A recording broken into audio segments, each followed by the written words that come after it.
YouTube? Back at you with another video. Fuel Up 727 right here.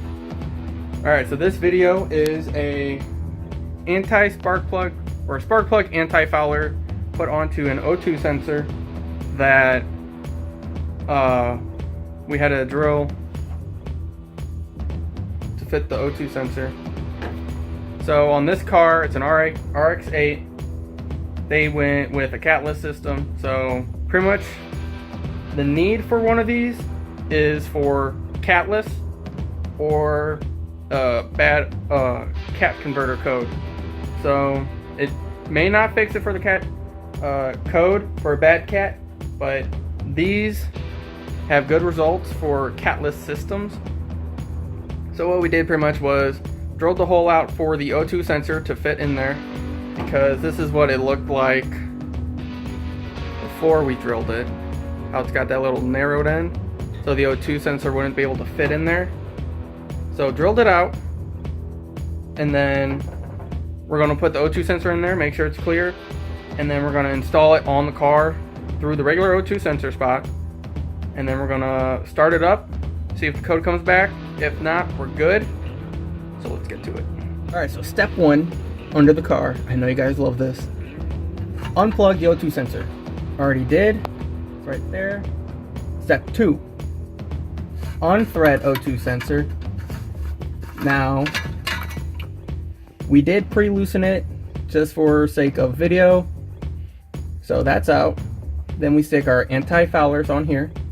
Now that you have your anti-foulers on the O2 sensor, we're going to thread it in. Make sure not to cross thread. That's a huge no-no.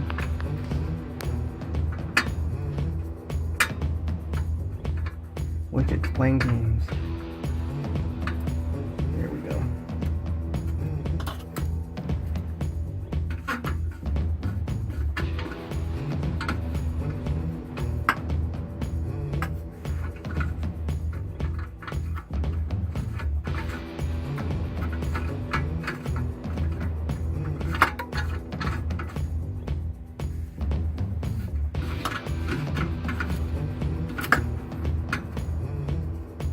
Alright, now that we have them in the exhaust pipe, we're going to go back, tighten them all up, make sure they're tight, but make sure not to do it so hard that you break the O2 sensor or you break the bung.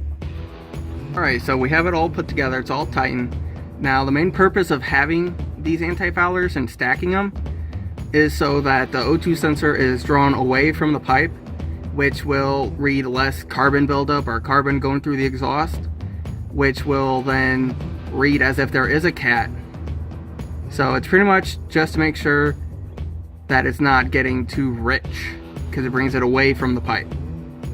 So we're going to plug it up, go up top, have it run, see if any codes come on, but most likely not.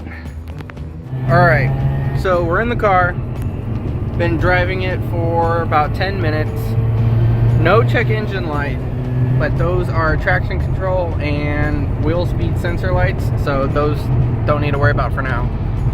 But overall, it's really simple.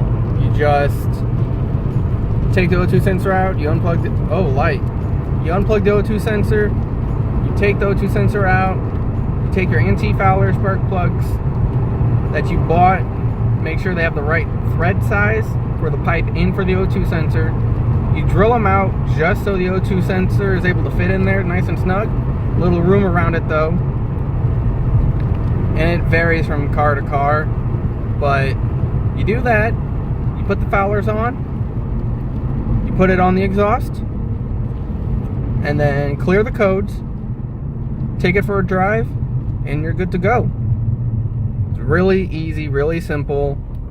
My first time doing it, his first time doing it, no check engine light. Pretty successful day. Remember to like and subscribe. Hit that big thumbs up button down below. Subscribe. You guys have a good one.